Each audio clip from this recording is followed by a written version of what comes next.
मेरा बचपन बहुत मुफलिसी में गुजरा है, बहुत परेशानियों से मैंने अपने बचपन को गुजारा है। जब भी मैं इन तंग गलियों में से गुजरता हूँ, तो मुझे हमेशा वो बचपन याद आता है। मुझे वो अपने जीवन के पल याद आते हैं कि कैसे मैं इन तंग गलियों में से गुजरा। लेकिन मुझे एक बात और एहसास होती है कि अगर ये तंग गलियाँ ना होती, तो शायद जो मैं आज हूँ वो हो नहीं पाता। पापा एक छोटा सा जॉब करते थे, बहुत कम उनकी सैलरीज थी। उसका परिणाम ये था कि घर में इनकम्स बहुत कम आती थी। तो बड़ी मुश्किल से मेरा ग्रेजुएशन हुआ। पढ़ाई के साथ साथ जब मैंने कंपटीशन की तैयारी की, तो अचानक से मुझे जॉब्स मिलने शुरू हुए। मेरा पहला जॉब लगा सीआरपीएफ में सब इंस्पेक्टर के पोस्ट पर। ये बातें हैं वर्ष 1988 की। वहाँ मैंने जॉब किया करीब 2 साल 8-9 महीने के बीच में, और उसके बाद मैं आ गया घर वापस। मैंने पढ़ाई की और मेरा दिल्ली पुलिस में सिलेक्शन हो गया। मैं कभी कभी सोचता हूँ कि क्या वाकई मैंने इतनी पढ़ाई कर ली थी जो मुझे इतने अच्छे जॉब्स मिले।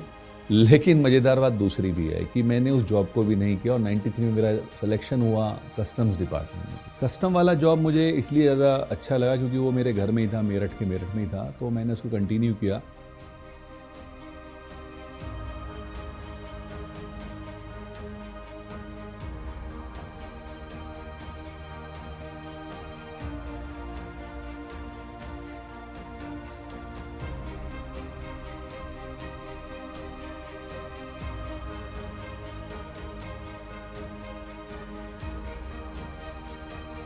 लेकिन इसी बीच में फिर मेरी शादी हो गई।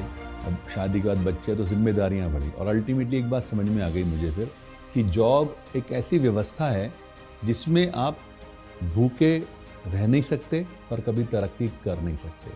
और इसी बात के मद्देनज़र मैंने ढूंढना शुरू किया कोई एक ऐसा प्लेटफॉर्म जो मुझे एक्स्ट्रा इनकम दे सके। And I am thankful to the person mister JK Gupta. Unfortunately आज वो हमारे साथ नहीं है, बट यस, वर्ष 2004 में वो मेरे लिए एक देवता के रूप में सामने आए।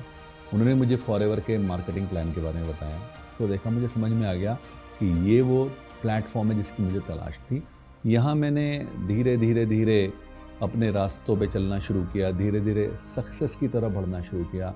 अगले 6 महीने में मैनेजर हो गया। तो मुझे एक बात समझ में आ गई, तरक्की नहीं मिलने वाली है। वर्ष 2016 में जब मैंने इनकम्स का आकलन किया, तो मुझे लगा कि यार, एक तरफ मुझे विभाग से करीब 10 लाख रुपए सालाना सैलरी मिलती थी, लेकिन उस साल की मेरी आईटीआर जो फॉरएवर के बदौलत थी वो करीब 34 लाख की थी। तो मैंने डिसीजन लिया किसी और को मौका देते हैं सरकारी नौकरी करने का, और मैंने क्विट किया।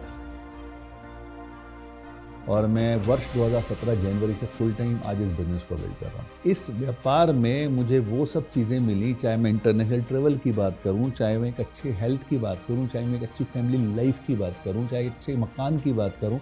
मैंने एक हर वो चीज़ जो मनुष्य, एक आम आदमी अपने जीवन में कल्पना कर सकता है, वो इस प्लेटफॉर्म से मुझे मिली है। अभी हाल ही में ऐसी बीमारी ने दस्तक दी जिसने पूरी दुनिया को रोक दिया। हम लोग भी बड़ा सोच रहे थे कि कैसे होगा। थैंक्स टू फॉरएवर के प्रोडक्ट्स, जिनकी वजह से हमारा इम्यूनिटी सिस्टम बहुत अच्छा रहा, and thanks to the marketing plan and the flexibility of the marketing plan, कि हम लोगों ने कोविड के उस दौर में डिजिटल प्लेटफॉर्म का सहारा लेकर के अपने बिजनेस को कंटिन्यू रखा, जिसका रिजल्ट ये रहा कि हमारे चेक्स नहीं रुके, जिसका रिजल्ट ये रहा कि हमारे इनकम्स नहीं रुके, जिसका रिजल्ट ये रहा कि बहुत सारी इंडस्ट्रीज सफ़र कर गई, लेकिन फॉरएवर में इनफैक्ट और ग्रोथ होती चली गई। क्यों? क्योंकि हर किसी व्यक्ति को 2 तरह की चीज़ें ऐसे दौर में चाहिए थी, एक अच्छा स्वास्थ्य और एक अच्छा साधन। स्वास्थ्य फॉरएवर के प्रोडक्ट्स की वजह से मिला, और साधन फॉरएवर के मार्केटिंग प्लान ने दिया। आज हम इस डिजिटल प्लेटफॉर्म का इस्तेमाल करके अपने बिजनेस को और ज़्यादा ऊंचा और ज़्यादा बड़ा बना रहे हैं। मुझे सपने देखना अच्छा लगता है, मुझे लोगों को सपने दिखाना अच्छा लगता है, और उन्हें पूरा करने में उनकी हेल्प करना अच्छा लगता है। मैं हूं सपनों का सौदागर, मैं हूं फॉरएवर।